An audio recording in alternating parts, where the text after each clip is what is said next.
Hare Krishna. Welcome you all in the Bhagavad Gita class. तो भगवद गीता के class में आप सभी का बहुत बहुत स्वागत है।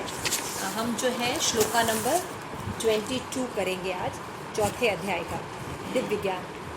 तो क्लास शुरू करने से पहले हम प्रेयर्स कर लेते हैं। ओम अज्ञानतिमिरान्धस्य ज्ञानाञ्जनशलाकया चक्षुरुन्मीलितं येन तस्मै श्रीगुरुवे नमः। श्रीचैतन्यमनोभीष्टं स्थापितं येन भूतले स्वयं रूपकदा मह्यं ददाति स्वपदान्तिकम्।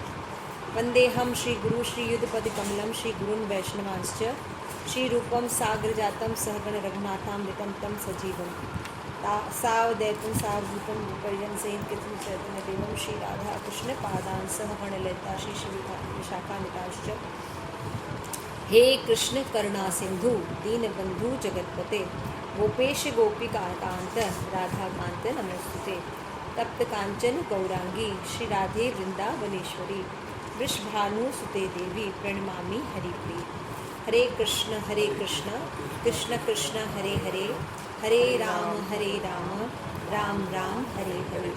शिल प्रभुपाद की जय, भगवद गीता की जय, रुक्मिणी द्वादशी की जय, आप सभी सुंदर सुंदर गौर भक्त वृंद की जय।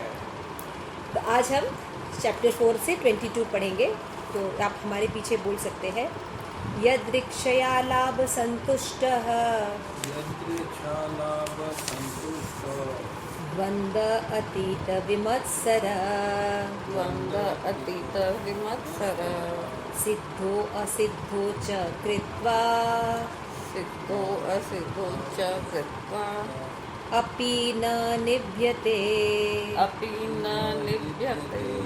जो स्वतः होने वाले लाभ से संतुष्ट रहता है, जो द्वंद्व से मुक्त है और जो ईर्ष्या नहीं करता, जो सफलता तथा असफलता दोनों में स्थिर रहता है, वो कर्म करता हुआ भी नहीं बंधता है।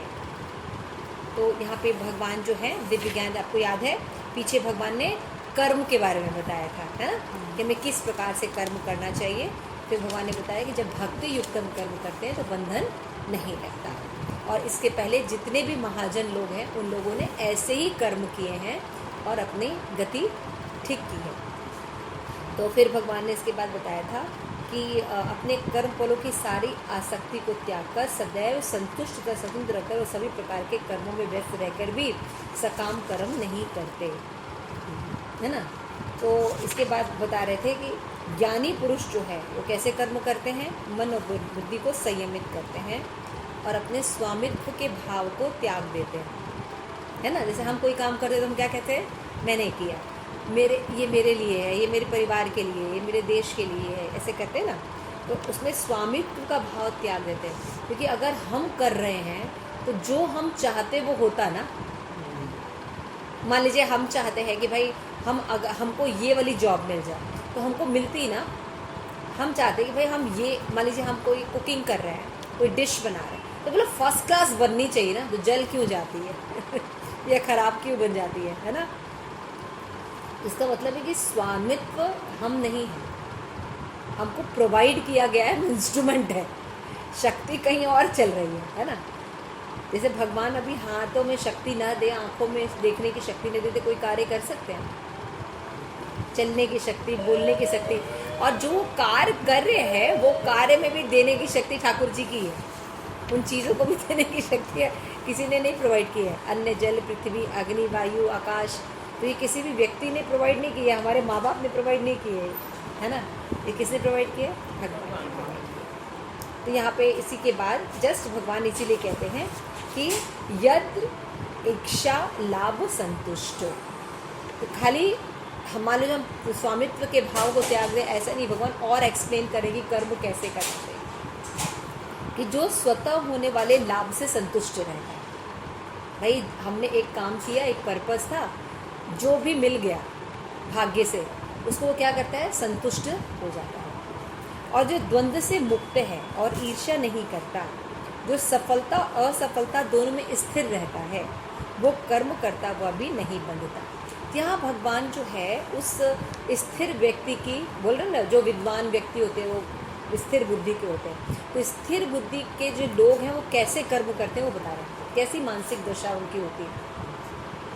सबसे पहले क्या होता है, जो भी काम किया उसका जो भी रिजल्ट मिला उसमें वो संतुष्ट होते हैं कि भाई मैंने अपना पूरा करा, एम भी किया, अपना सारा लक्ष्य भी किया, और ठीक है ठाकुर जी मेरे भाग्य में इतना था, मैंने उसको एक्सेप्ट किया, संतुष्ट है। फिर द्वंद्व से मुक्त रहता है। अच्छा बुरा, हानि लाभ, इनसे क्या रहते हैं, वो मुक्त रहते हैं। लाभ हुआ तो भी वो तो उछलते नहीं हैं, फेसबुक पर नहीं डालते हैं कि हमारे इतना इतना इतना लाभ हो गया, इतने सब्सक्राइबर हो गए, है ना, ऐसा नहीं। द्वंद्व का मतलब द्वंद्व वाले दो, हानि लाभ, अच्छा बुरा, सर्दी गर्मी, ये द्वंद्व होता है। हाँ, यश अपयश, वेरी नाइस। कोई यश कर रहा है तो बहुत अच्छा है, अरे वाह, हाँ, दोनों दोनों। तो उसमें मतलब यश को भी ठीक सामान्य रहना चाहिए। मतलब यश मिला ठीक है, बहुत अच्छी बात है, तो माला तो करनी है, फिर माला पर आ जाएंगे, भक्ति करेंगे, है ना। और अगर अपयश भी मिली तब भी क्या करना है, भगवत भक्ति करनी है, समझ में। तो भक्त जो होता है द्वंद्व से मुक्त होता है, सुख दुख हानि लाभ, और क्या करता है, ईर्ष्या नहीं करता किसी से। मान लीजिए उसने कोई कार्य किया, उसमें उसको सफलता नहीं मिली, उसके बगल वाले को ज़्यादा सफलता मिल गई, तो उसको ज्वेलस होती ना। हाँ, जैसे कि अभी आपके घर में एक कार है और दूसरे के घर में बड़ी वाली आ जाए तो प्रॉब्लम होने लगती है ये सब ईर्ष्या के कारण। लेकिन जो भगवत भक्त है वो उसको अपने जो उसको ठाकुर जी ने दिया है उसमें संतुष्ट रहता है, दूसरे से ईर्ष्या भाव नहीं रखता। और दूसरा क्या होता है, उसको सफलता मिले या असफलता मिले जगत में, कार्यों में, दोनों में वो समदृष्टि रखता है। मतलब दोनों अवस्था में वो भगवत भक्ति करता है। सफलता मिलती है तब भी वो भगवत भक्ति करता है, असफलता मिलती है तब भी वो भगवत भक्ति करता है, यानी दोनों में स्थिर रहता है।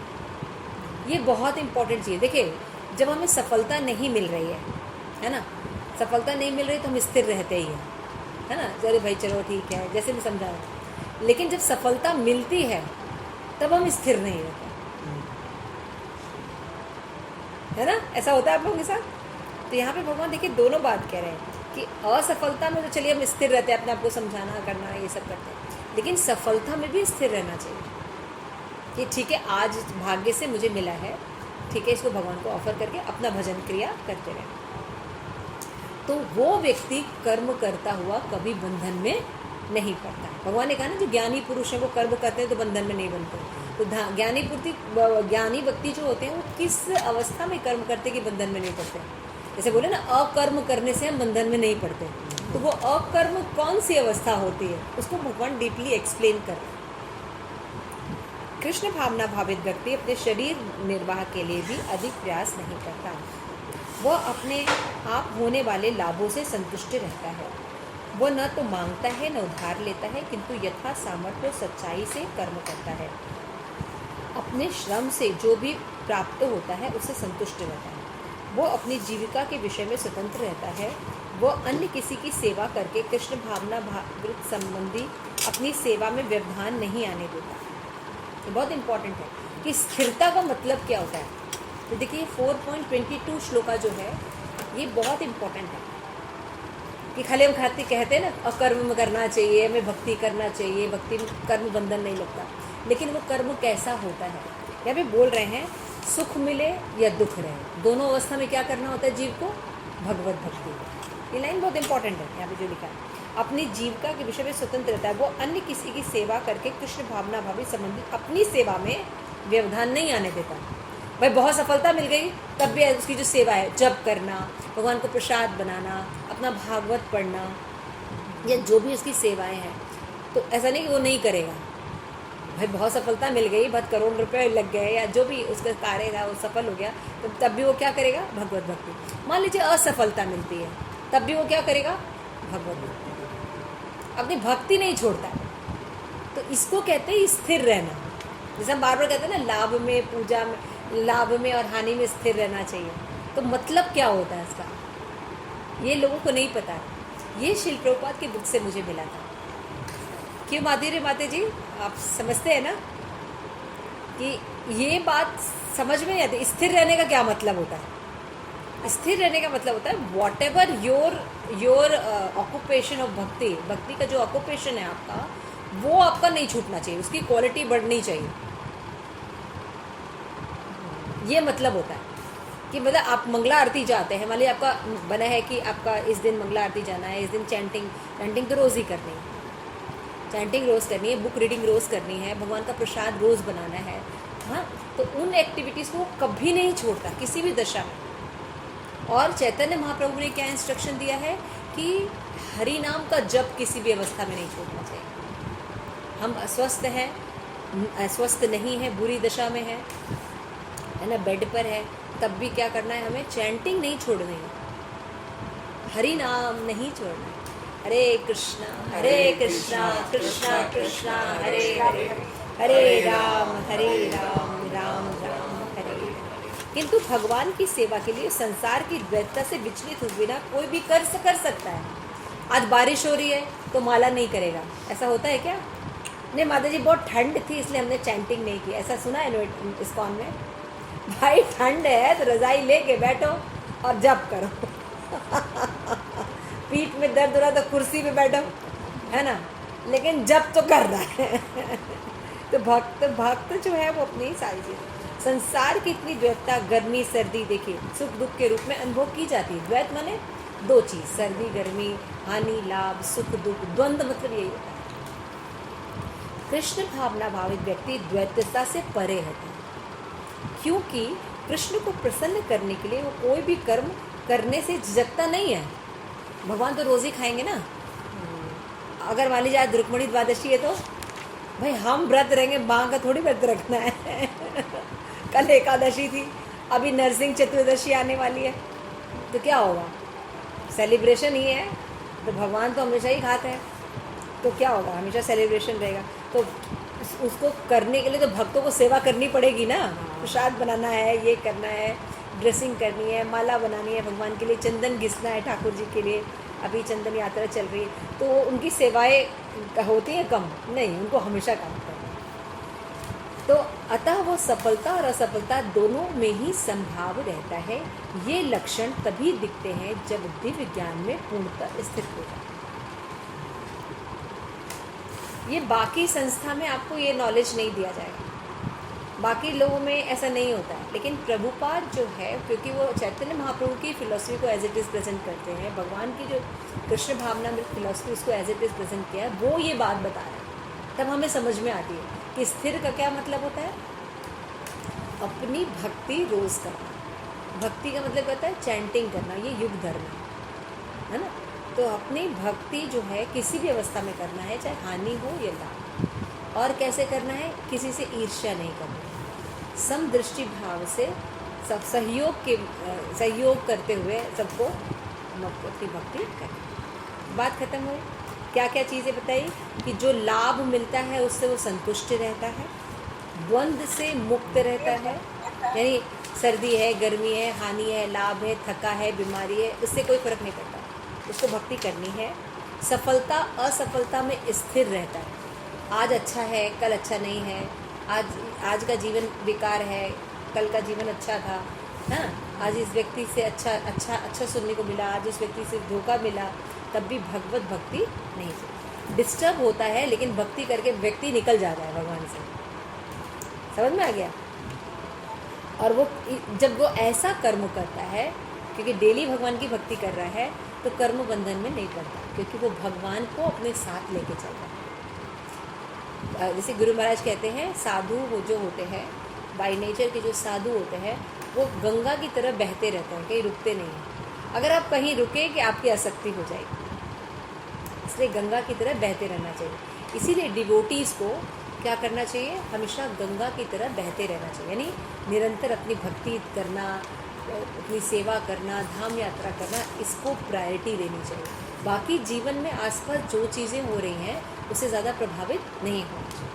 इसलिए भगवान को, बल्कि भक्त क्या कहता है? तत्ते अनुकंपान सुसमीक्षण।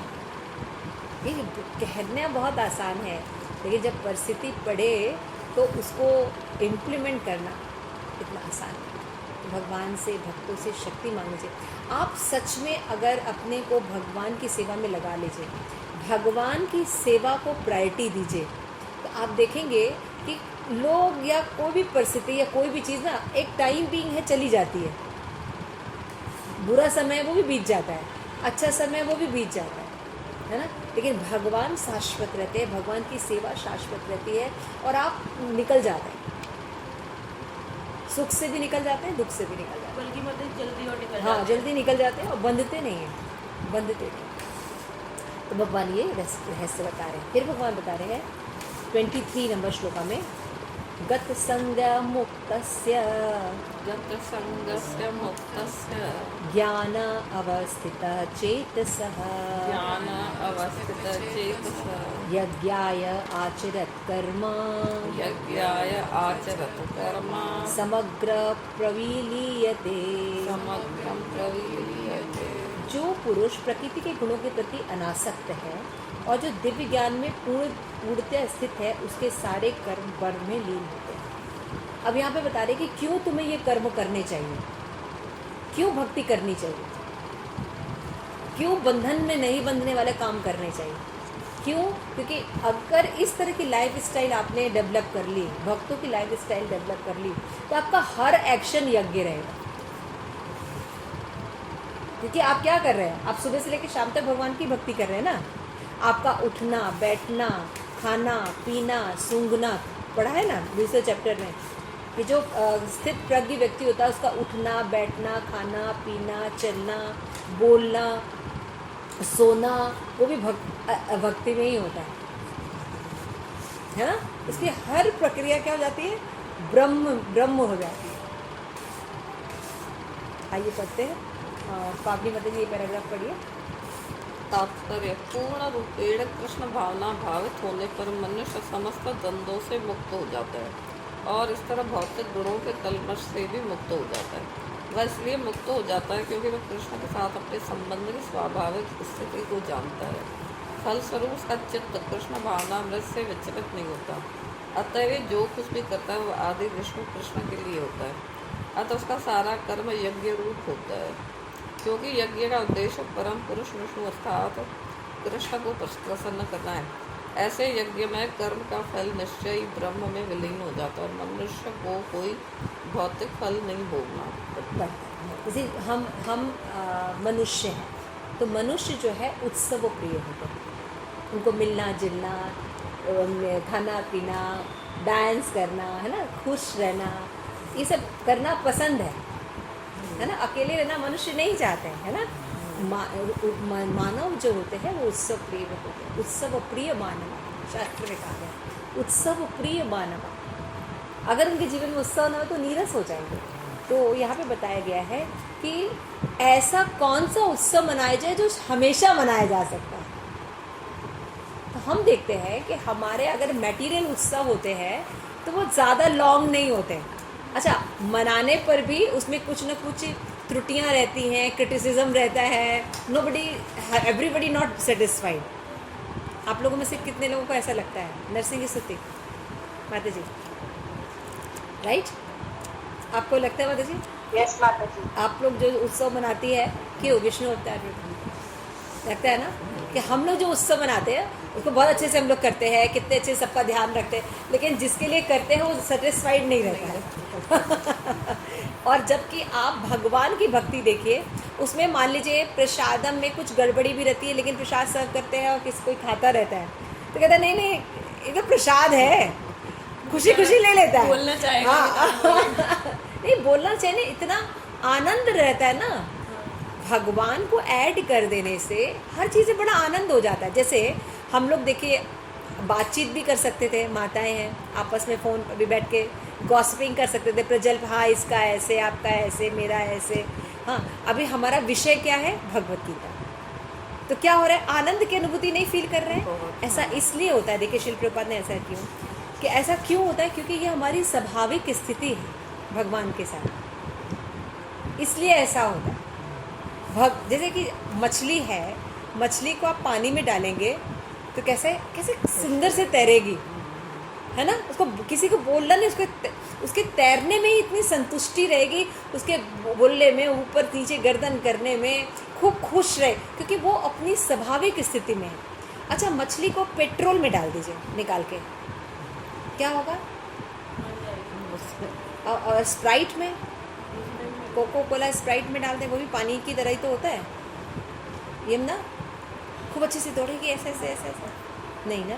उसको पानी में डालने से क्या होगा, एक जो स्वतंत्र स्वतंत्र, उसको ये नहीं पता कि पानी है कि क्या है, उसको सहज स्थिति है। उसी तरह जीवात्मा जो है वो भगवान का अंश है, वो कृष्ण का अंश है। जब तक वो कृष्ण की भक्ति नहीं करता उसको एक प्रसन्नता का अनुभूति हो ही नहीं सकती। जब तक जीव पूर्ण रूप से प्रसन्न नहीं रहता तभी वो क्रिटिसिज्म करता है।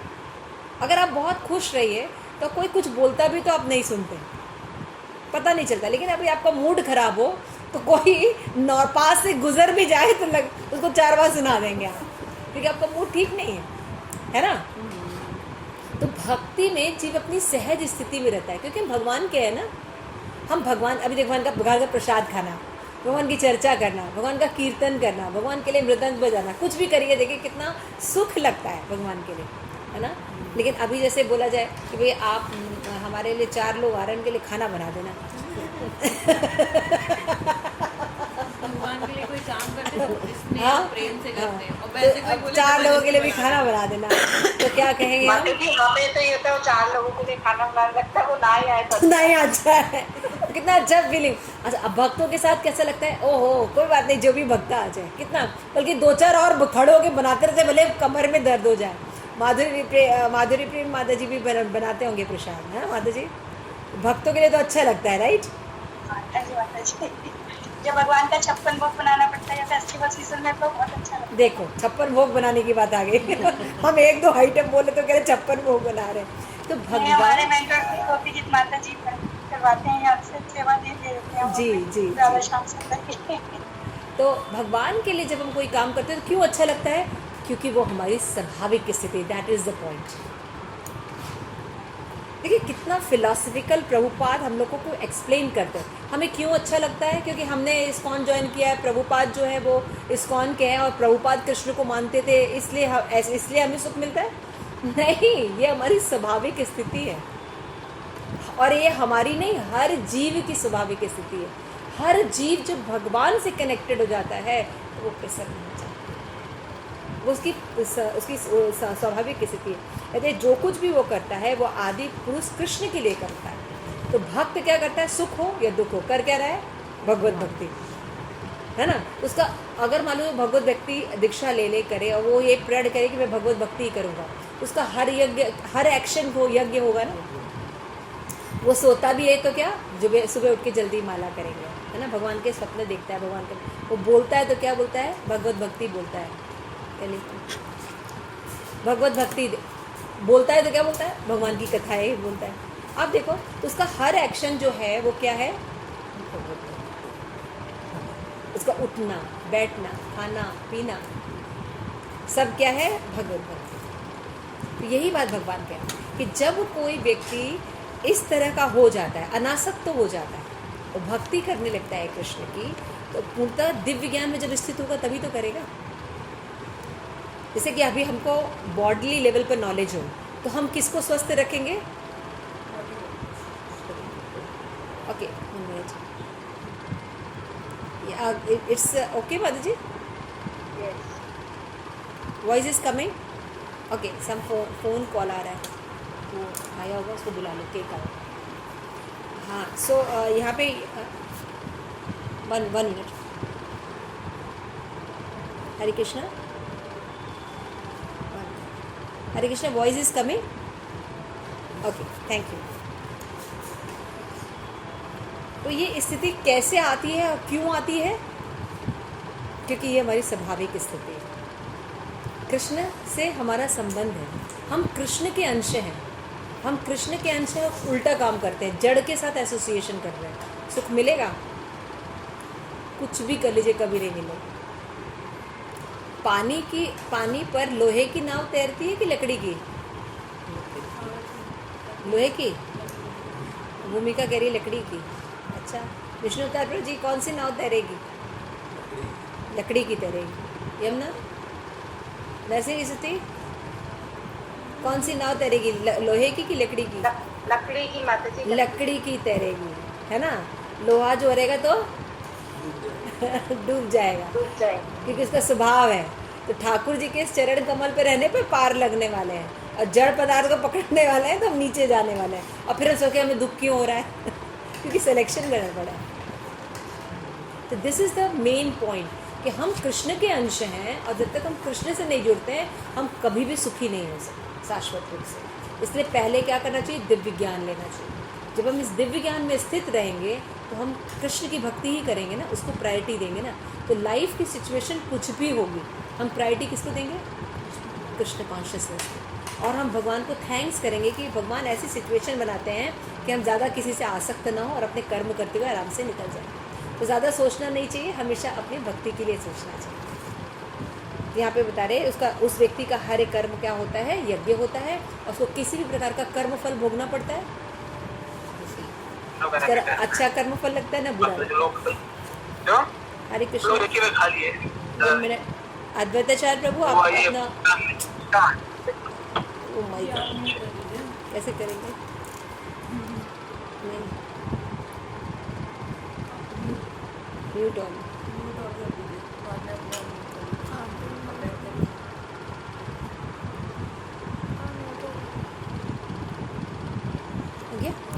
ओके, हरे कृष्णा। तो ये इस श्लोक में, 2 श्लोक हमने ये पढ़ा। एक फर्स्ट श्लोक में भगवान क्या कहते हैं कि ब्रह्म स्थिति होती क्या है, सब ईर्ष्या से रहित, पूजा लाभ प्रतिष्ठा से रहित, लाभ और हानि से रहित, मतलब प्रभावित ना होकर व्यक्ति जब कर्म करता है तो वो कर्म फल से प्रभावित नहीं होता। और जब कोई व्यक्ति दिव्य ज्ञान में स्थित होकर इस तरह के भक्ति में कर्म करने लगता है तो उसका हर एक्शन ब्रह्म हो जाता है और कोई भी बंधन नहीं लगता। मतलब आराम से यहाँ पे भक्ति करता है, सारे काम भी करता है और कोई बंधन भी नहीं होता। शादी करता है, ब्याह करता है, बच्चे पैदा करता है, उनको पढ़ाता है, लिखाता है, पूरा घर बनाता है, सब कुछ करता है। लेकिन भक्त हर चीज़ भगवान को सेंटर में रख के करता है, तो इतना कुछ करके भी बंधन नहीं लगता। तो यहाँ पे भी उसका जीवन सुखमय रहता है, और भगवत धाम जाने पर तो सुखमय है। आइए 24 पढ़ते हैं। ब्रह्म अर्पणम ब्रह्म हवि, ब्रह्म अपर्णम ब्रह्म हवि, ब्रह्म अग्नि ब्रह्म हुतम, ब्रह्म अग्नि ब्रह्म उत्तम, ब्रह्म एव ते गंतव्यम, ब्रह्म एव ते गंतव्यम, ब्रह्म कर्म समाधिना। ब्रह्म कर्म समाधिना। जो व्यक्ति कृष्ण भावनामृत में पूर्णतः लीन रहता है उसे अपने आध्यात्मिक कर्मों के योगदान के कारण अवश्य ही भगवत धाम की प्राप्ति होती है। जो ये कार्य करता है, देखिए क्या, कौन कह रहा है ये बात, ये कृष्ण स्वयं कह रहे हैं कि अगर आप ऐसी भक्ति करते हैं, इस तरह से ब्रह्म में स्थित होकर कार्य करते हैं, भगवान के आदेशों का पालन करते हैं, निश्चित भगवत धाम जाएंगे, है ना। क्योंकि उसके हवन आध्यात्मिक होते हैं और हवि भी आध्यात्मिक होता है। वो जो यज्ञ जल रहा है वो भी आध्यात्मिक होता है, उसमें जो आहुति डाल रहा है वो भी आध्यात्मिक होता है ना। चैंटिंग वाली जो माला है वो भी आध्यात्मिक है, और मुंह से जो हरि नाम ले रहा है वो भी तो उसका हवि और हवन दोनों क्या हो जाता है, आध्यात्मिक। आप पढ़िए माता जी। तात्पर्य, यहाँ इसका वर्णन किया गया कि किस प्रकार कृष्ण भावना भावित कर्म करते हुए अंतत्व गत्वा आध्यात्मिक लक्ष्य प्राप्त होता है। कृष्ण भावनामृत विषयक विविध कर्म होते हैं जिनका वर्णन अगले श्लोकों में किया गया है, किंतु इस श्लोक में तो केवल कृष्ण भावनामृत का सिद्धांत वर्णित है। भौतिक कल्मश से रहस्यबद्ध जीव को भौतिक वातावरण में ही कार्य करना पड़ता है। म्यूट हो गया फिर से। 1 मिनट, एक बार फिर से पढ़िए माता जी, धीरे धीरे। तात्पर्य, यहाँ इसका वर्णन किया गया कि किस प्रकार कृष्ण भावना भावित कर्म करते हुए अंतत्व गत्वा आध्यात्मिक लक्ष्य प्राप्त होता है। कृष्ण भावनामृत विषय विविध कर्म होते हैं जिनका वर्णन अगले श्लोकों में किया गया है, किंतु इस श्लोक में तो केवल कृष्ण भावनामृत का सिद्धांत वर्णित है। भौतिक कल्मश से ग्रस्त बद्ध जीव को भौतिक वातावरण में ही कार्य करना पड़ता है, किंतु फिर भी उसे ऐसे वातावरण से निकलना ही होगा। जिस विधि से वह ऐसे वातावरण से बाहर निकल सकता है वह कृष्ण भावनामृत है। उदाहरण के लिए, यदि कोई रोगी दूध की बनी वस्तुओं के अधिक खाने से पेट की गड़बड़ी से ग्रस्त हो जाता है, उसे दही दिया जाता है जो दूध से बनी अन्य वस्तु है। भौतिकता में ग्रस्त वृद्ध जी का उपचार कृष्ण भावनामृत के द्वारा ही किया जा सकता है, जो यहाँ गीता में दिया हुआ है। यह विधि यज्ञ या विष्णु या कृष्ण को प्रसन्न करने के लिए किए गए कार्य कहलाती है। भौतिक जगत के जितने ही अधिक कार्य कृष्ण भावनामृत में या केवल विष्णु के लिए किए जाते हैं, पूर्ण तल्लीनता से वातावरण उतना ही अधिक आध्यात्मिक बनता रहता है। ब्रह्म शब्द का अर्थ है आध्यात्मिक। भगवान आध्यात्मिक है और उनके दिव्य शरीर की किरणें ब्रह्म ज्योति कहलाती हैं। यही उनका आध्यात्मिक तेज है। प्रत्येक वस्तु इसी ब्रह्म ज्योति में स्थित रहती है, किंतु जब यह ज्योति माया या इंद्रिय तृप्ति द्वारा आच्छादित हो जाती है तो यह भौतिक ज्योति कहलाती है। यह भौतिक आवरण कृष्ण भावनामृत द्वारा तुरंत हटाया जा सकता है।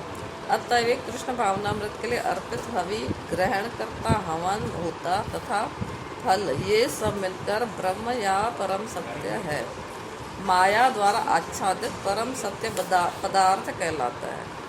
जब यही पदार्थ परम सत्य के निमित्त प्रयुक्त होता है तो फिर इसमें फिर से आध्यात्मिक गुण आ जाता है।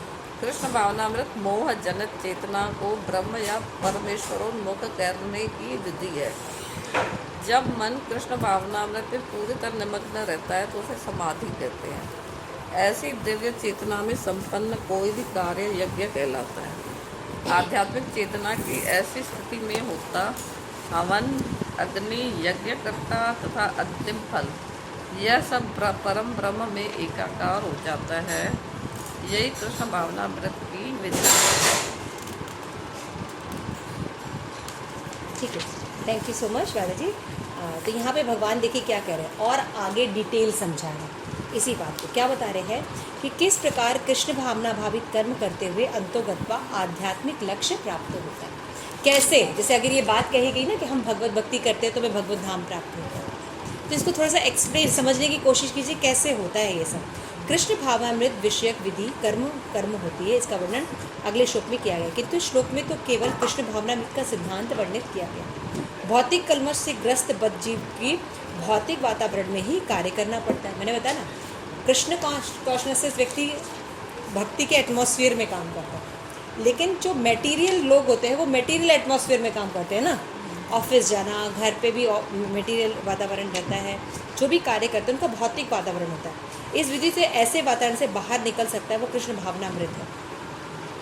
अगर मटेरियल चीज़ों से आपको बाहर निकलना है, मटेरियल कॉन्शियसनेस से आपको बाहर निकलना है, तो आप जब कृष्ण की भक्ति करेंगे तभी निकल सकते हैं। जैसे एक एग्जाम्पल दिया गया कि यदि कोई रोगी दूध की बनी वस्तु अधिक खाने से पेट में खराब होता है तो उसे दूध से बना हुआ दही दिया जाता है। समझ आ रहा है? दूध का बना दही दिया जाता और इससे को खाने से व्यक्ति का पेट ठीक हो जाता है। अच्छा, वही दूध डायरेक्ट लेने पर उसको नुकसान कर रहा है, लेकिन उसी दूध का दही बना देने पर उसको नुकसान नहीं कर रहा है। तो यही मटेरियल जगत डायरेक्ट भोगने पर बंधन होता है, लेकिन जब उसमें भगवत भक्ति डाल दी जाती है तो वो हमारे डाइजेशन हो जाता है। तो भौतिकता से ग्रस्त बद्ध जीव का उपचार कृष्ण भावना मृत के द्वारा ही किया जा सकता है। हमको जो भवरोग लगा है, जन्म, मृत्यु, जरा, व्याधि, आदि दैविक, कभी आदि भौतिक, आदि आध्यात्मिक, ये एक साथ हमारे ऊपर दुख दे रहे हैं, है ना। इनसे हम निकल कैसे सकते हैं? केवल कृष्ण की भक्ति करके। क्यों? क्योंकि भगवान ने कहा है कि देवी ही ऐशा गुणमयी मम माया दुरत्या माम एव ये प्रपद्यन्ते माया में।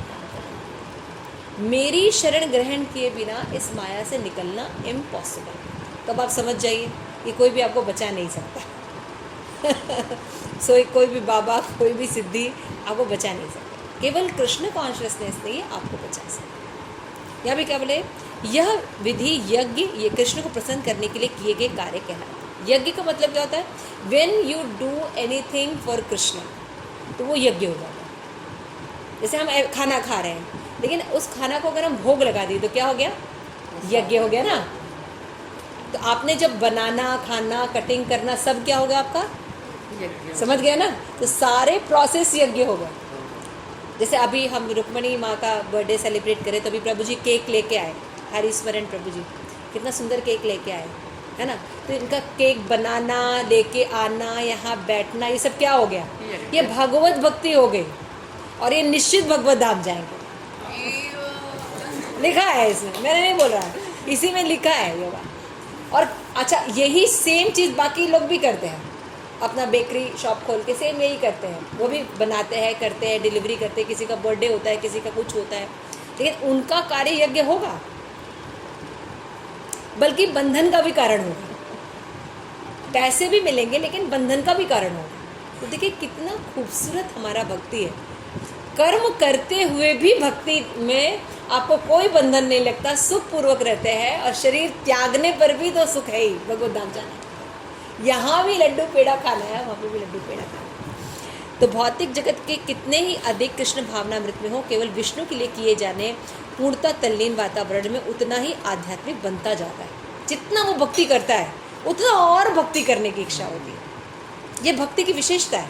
कभी कोई व्यक्ति बोर नहीं होता, क्या अभी ये इतना है, ये है, ऐसा नहीं। भक्ति और करिए, और है ना, एक गुलाब जामुन को 2 देता है तो कोई बुरा नहीं लगता है। किसी को बुरा लगता है? माधुरी प्रिया माता जी, आपको 1 गुलाब जामुन दिया गया, 2 दिए देगा तो आपको बुरा लगने वाला है क्या?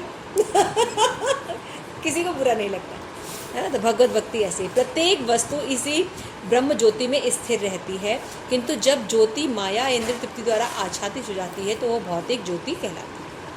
देखिए सब चीज़ भगवान ने बनाया है, तो भक्त का देखने का दृष्टिकोण क्या रहता है? सब चीज़ वो भगवान का बना हुआ देखता है, भगवान से उत्पन्न देखता है, तो सब चीज़ को भगवान की सेवा में लगाता है। लेकिन मटेरियल जगत का लोग को ये नॉलेज नहीं होता, तो हर चीज़ को वो अपनी इंद्रिय तृप्ति के लिए लेता है, यही वो फंस जाता है। जैसे एक गुलाब का फूल खिला हुआ है ना, अब पावनी यमुना माता जी मान लीजिए गुजरे हैं, और उधर से भूमिका माता जी भी गुजरे हैं, और फिर एक और भी कोई बाहर के भी लोग गुजरे, तो दोनों लोग ये लोग बात करते हुए देख रहे हो, कहेंगे कितना सुंदर फूल है, तो क्या कहेंगे? ओहो, तोड़ लेते हैं, राधा गोविंद को चढ़ा देते हैं, है ना। अभी कोई और भी माता जी हो, वो गुजरेंगे कि ओहो वैलेंटाइन डे है, अपने वैलेंटाइन को दे देंगे। तो काम वो भी कर रहे हैं, काम वो भी कर रहे हैं, लेकिन एक हर वस्तु की राइट सोर्स को देख रहा है और बेस्ट यूज देख रहा है। दिव्य ज्ञान के कारण पढ़ा है कि हर चीज़ भगवान ने उत्पन्न की, इसलिए भगवान की सेवा में लगाना चाहिए, इससे बंधन नहीं होता, दुख नहीं होता। क्या देखो, भगवान सारी रिस्पॉन्सिबिलिटी ले रहे हैं, कितना शुद्ध ज्ञान भगवान बता रहे हैं। फिर भगवान कह रहे हैं, यह भौतिक आवरण कृष्ण भावना भाव द्वारा तुरंत हटाया जा सकता है। कोई क्वेश्चन पूछ सकता है, भाई भक्ति करेंगे तो कब फील करेंगे कि भगवान का जो दिव्य, भाई गुलाब जामुन मुंह में डालिए, आपको रस आएगा, मुंह में बस ले जाइए आप और खाइए, तुरंत टेस्ट मिलेगा ना। क्यों नरसिंह स्तुति माता जी, भप्पा बनाएंगी और हम मुंह में डालेंगे तो कितने देर में हमें फील होने वाला है कि बढ़िया बना है?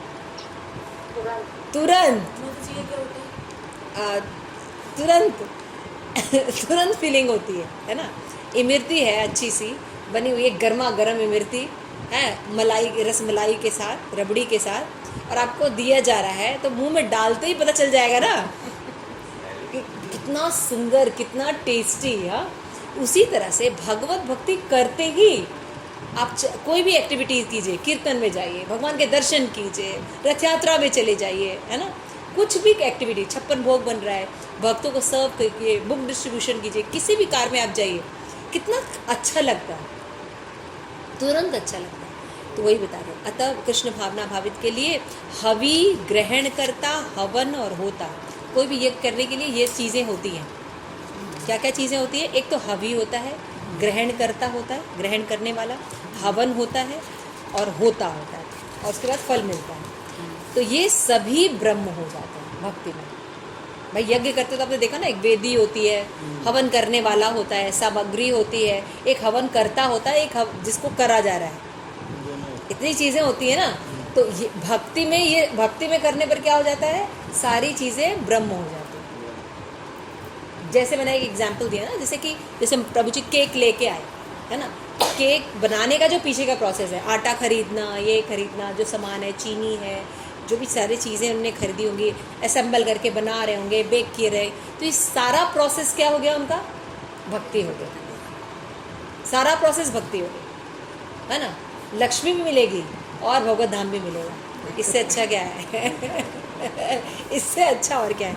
तो लास्ट 2 लाइन हम पढ़ते हैं कि कृष्ण भावना अमृत मोह जनित चेतना को ब्रह्म या परमेश्वर मुनुक करने की विधि है। जब मन कृष्ण भावनामृत में पूरी तरह निमग्न रहता है तो इसी को समाधि कहते हैं। यही जैसे जैसे हम लोग का थोड़ी देर के लिए होता है, चैंटिंग कर लिया या कोई चीज़ बहुत अच्छा लग रहा है तो 5-10 मिनट के लिए हमारी समाधि लगती है, लेकिन भक्त इसी में ही रहते हैं, तो उनका हर जो एक्टिविटी होता है वो समाधि स्तर पर होता है। ऐसी दिव्य चेतना संपन्न कोई भी कार्य यज्ञ कहता है।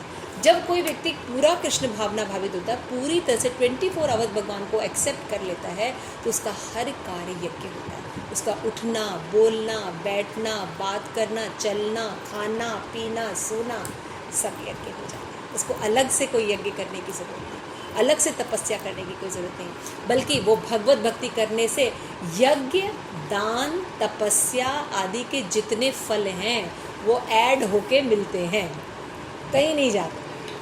बताइए कितना कितना भाग्य है भक्ति करने के लिए। तो ऐसी दिव्य चेतना में संपन्न कोई भी कार्य यज्ञ कहलाता है, और आध्यात्मिक चेतना की ऐसी चेतना में होता, हवन, अग्नि, यज्ञकर्ता, अंतिम फल सब ब्रह्म में एकाकार हो जाता है। इसलिए कि कृष्ण भावना विधि है, उसका कोई फल नहीं लगता। माता जी होता का मतलब? होता मतलब जो यज्ञ कर रहा है, मतलब जी बताया ना हम, मतलब एक यज्ञ जो संपन्न होता है तो उसमें एक यज्ञ कर रहा होता है, हाँ, एक यज्ञ करता है, एक अग्नि में डाला जाता है ना, एक ग्रहण करता है।